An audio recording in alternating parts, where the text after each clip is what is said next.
What's up, guys? So we're gonna go over my top 3 finesse fishing setups for fishing largemouth bass, and it kind of varies from smallmouth to largemouth, so we're just gonna keep it on largemouth right now. And I'm gonna start off with like the overall best one. That's gonna be a Ned rig. So what we got is we got an 1/8 ounce Ned.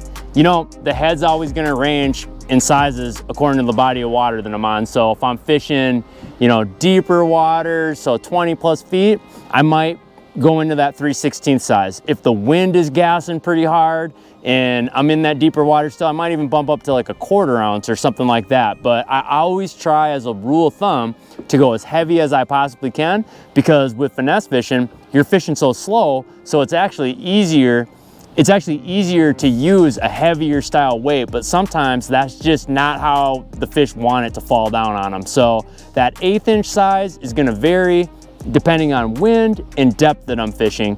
And I'm running a Smallmouth Baits hollow tip worm on it. It's a 2 3/4 inch size bait.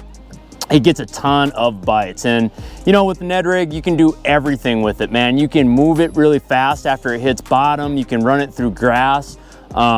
You can fish it over hard bottom. It really doesn't matter, but the head is what's most important. So if you guys look at this head right here, if you see how it's super round on the sides, and then on the very bottom of it, it kind of tapers off. And that taper is really important. A lot of the Ned heads on the market nowadays, they have what's called like a block head, or more of like a hockey puck style head. And those edges really get snagged on the rock, and you know, no one likes picking out snags. So that's gonna really take the chances of that happening down by having that rounder edge with that smoother surface on the bottom. It just makes this bait want to stand up, and that's what gets that bait bit, is when this bait stands straight up and down. You're pulling it, you're pulling it, you're pulling it, and then when you stop and that bait pulls up like this, that's what's gonna create bites. So that's my setup for that. And then I run it anywhere from, you know, a 7-foot rod to a 7'5" rod. And my favorite action is always going to be like medium fast. So not a moderate. You don't want to use like a moderate style rod, more of a fast action rod. Check out next that thing, dude. I got the Neko rig, which is bar none a fish catcher. It's pretty close to the wacky rig. I'll show you guys how I have this, because you're going to be able to get more bites with this and not have to worry about dumping plastic and dumping your tungsten. So what I got here is just a regular straight tail worm, and then I'm using that VMC Neko band that's got a hook thread in there to where you can just take the hook and slide it through, and there's no puncture on the bait whatsoever. And then they make different sizes. So this one's pretty tight on this bait, but they make different size rings too. So no matter how thick or how thin your worm is, you can always get a chance to stick one of these bad boys on there. And then what I do is I take a 1/16 ounce nail weight, and you know, this could go up too to a 32nd nail weight too, depending on wind, depending on the depth that I'm fishing in. But I take this 1/16 ounce nail weight, drive it through the head, and this gets it to where when I find like deeper suspending fish, maybe I might go up to that 1/8 ounce, but this gets it to where whenever I find suspending fish, or I get on some fish that are really picky, this is gonna get me the bites that I need. And it's not really weedless. So this is more of a bait to fish over hard bottom. Same deal with this though. You know, I'm using a medium 7'3" fast action rod with a 3000 series reel, 10-pound test braid to a 10-pound test leader every single time.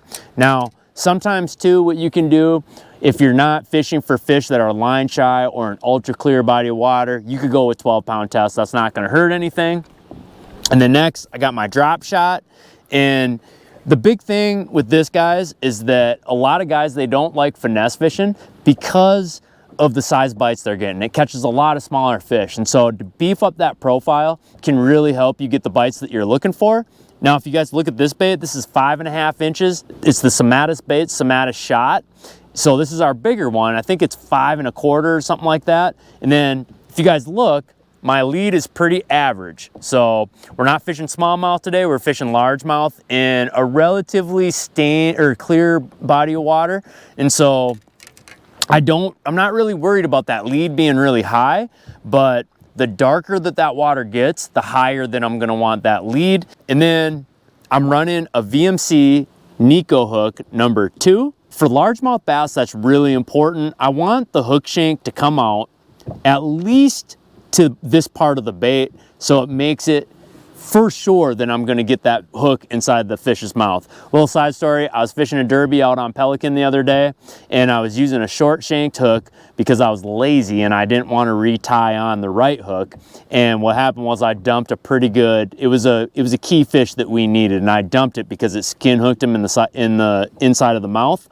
For largemouth, I do like using like either this VMC number 2 Neko hook, or I like using like an owner cover shot number 2 hook. And both baits can be, both hooks can work just as good as each other. You know, that owner cover shot hook, it's coated, so it might last a little bit longer, but these work just fine too as well.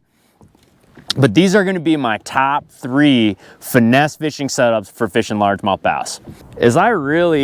I like to stay as far off the deal as I can, and I like pulling up about as easy as I can be on the area just so I don't spook them, because I'm really used to dealing with smallmouth that like can hear you coming from like 4 miles away.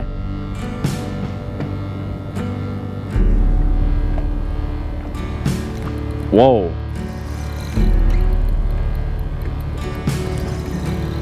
There's a good one. I think. It's hard to tell. My drop shot rod's a medium light. Oh yeah, that's a good one. That's a good one. Drop shot rod's a medium light, and I'm using 8-pound test, so it's kind of hard to tell. Like every fish feels big, but this is a good one. I seen him jump. And he did not fall for the jig worm. I'll tell you that much. Not the jig worm, the Ned rig. He didn't fall for the Ned rig, but this one is pretty good. Like I can't move them. I am kind of using lighter stuff though. Let's see how big this one is. I feel like he's gonna be okay.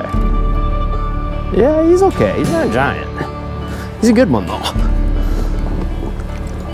Not a bad one. They can't all be 4-pounders. That's a good one.